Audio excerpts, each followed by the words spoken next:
Alors, Martial, après écoute de ta composition, tu nous as donc bien prévenu que tu étais débutant. Alors, effectivement, ça s'entend. Alors, rien de grave là-dessus, hein, ne t'inquiète pas. Le fait que ça sonne débutant, c'est tout à fait naturel si tu l'es. J'ai relevé, bah, effectivement, quelques soucis que tu as. Euh, Premièrement, déjà, tu as mis beaucoup trop d'instruments. C'est-à-dire que il aurait fallu que tu simplifies. Donc, premier conseil, simplifie énormément en fait la teneur de ton orchestre. Pourquoi? Parce que comme on l'a dit donc dans l'émission, tant que tu ne sais pas effectivement quel instrument est le mieux pour faire quoi, tu vas les placer pas forcément en fonction de leur rôle, mais en fonction de ce que tu as envie d'entendre. Alors, c'est bien en soi, mais cette forme d'autodidacte, je la déconseille quand on débute vraiment. Alors, ce qu'il te faut faire pour ça, c'est déjà, comme je t'ai dit, simplifier. Sur les pistes MIDI de l'exercice, il n'y a pas énormément de pistes. Je crois que si je me souviens, il y en a 6 ou 7. Donc 2 incluant des possibles percussions qui n'existent pas. Pour la basse, déjà, ça c'est pas un problème. Tu as utilisé les contrebasses, baisse-les. Elles sont déjà trop sur la droite, tu n'as pas mis d'effet. Ensuite, deuxième petite chose, là où ça commence à devenir dérangeant, c'est que tu as des trompettes qui font la mélodie, tu as un basson, je crois avoir aperçu un basson qui faisait des staccatos en arpège, donc des arpeggiatos.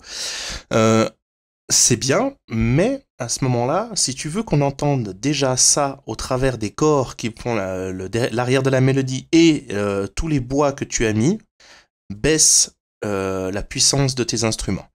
Tu peux mettre un orchestre entier, mais quand il joue une musique comme ça, qui est relativement détaillée au niveau de la rythmique, n'hésite pas à baisser le volume de tes instruments. Tout est au même volume, ça ne change pas. Alors ça, je te conseille d'aller voir les tutos qu'on a fait sur la création d'un morceau et tu verras que je joue beaucoup, voire même à outrance avec les vélocités, c'est-à-dire les courbes de volume et les courbes de puissance des instruments. Alors après, ça dépend effectivement ce que tu utilises comme VST ou en tout cas comme séquenceur ou comme banque d'instruments.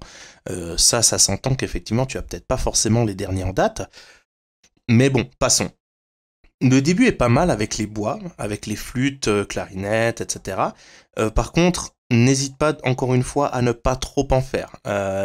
Pourquoi ne pas laisser simplement juste des flûtes, tu en fais jouer plusieurs sur les différentes pistes qui sont à disposition. Pas besoin d'en mettre plus, parce qu'après ça se mélange, des fois c'est pas tout à fait juste, parce que tu as rajouté une espèce de mélodie supplémentaire dessus, qui des fois ne rentre pas dans les accords. Alors, c'est pas grave encore une fois, mais dans le but d'améliorer ça, baisse le nombre d'instruments, fais-en jouer un petit peu moins, surtout au début, et fais-les rentrer progressivement jusqu'à ce que tu sentes vraiment que tu ne perçois plus la mélodie comme là on ne la perçoit pas. Ensuite, alors gros problème que tu as, c'est les percussions. Tu as fait rentrer des percussions qui tapent à fond, qui ne sont pas justes en fait. Alors je sais pas si tu les as jouées en live sur un clavier ou sur ton clavier d'ordinateur, mais ton séquenceur possède une grille rythmique, utilise-la. C'est-à-dire utilise-la pour que les percussions tombent pile poil. Si c'est une percussion samplée que tu as prise d'ailleurs, ben, il faut qu'elle soit au bon rythme. Donc là, il y a un problème de rythmique avec les percussions. Donc si tu as un problème avec les percussions, enlève-les. Si tu sens que ça ne sonne pas bien, pour l'instant, simplifie à mort la chose. Donc voilà. Ensuite, au niveau du placement des instruments, c'était pas si faux. C'est-à-dire que les trompettes étaient un petit peu plus situées sur la droite, les corps, on les entendait pas très bien, mais normalement ils sont supposés être un petit peu sur la gauche, les bois un petit peu au centre, voire à gauche, le basson milieu droit, et les basses à droite. Maintenant, effectivement, le tout étant trop fort, tu n'as pas mis d'effet de reverb non plus, donc ça, pas besoin d'en mettre à outrance, mais ça peut aider aussi un petit peu à lisser le tout. Le fait qu'il manque la reverb donne peut-être cet effet un petit peu brouhaha. Alors, attention, ne prends pas ça comme quelque chose de négatif, mais effectivement, je pense que si tu reprends ce morceau que tu viens de faire là, que tu simplifies énormément, c'est-à-dire tu prends un instrument par piste qui a été donné, mais vraiment pas plus, et que tu travailles beaucoup plus doucement, ça, tu devrais déjà sortir quelque chose de mieux. Donc moi, ce que je te propose, c'est refais-la. N'hésite pas à nous renvoyer un mail ou à nous contacter directement sur la page Facebook via la messagerie. Envoie-nous ce que tu as fait ou l'évolution pour avoir notre avis directement sans forcément passer par l'émission elle-même. Et moi, ce que je te propose justement, c'est que quand tu t'auras fait évoluer ce morceau-là pour qu'il sonne quand même, qu'il soit quand même quelque chose de plus acceptable, on le remet dans l'émission et on montre la différence d'évolution comme on l'a fait pour nos propres morceaux. D'accord ?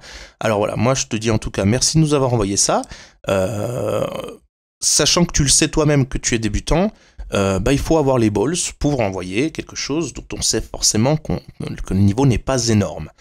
Mais l'avantage de ça, c'est que tu ne peux que évoluer. Et on va t'aider bien volontiers en te donnant des conseils et on t'invite vraiment à suivre les prochains tutos qui vont sortir. Merci.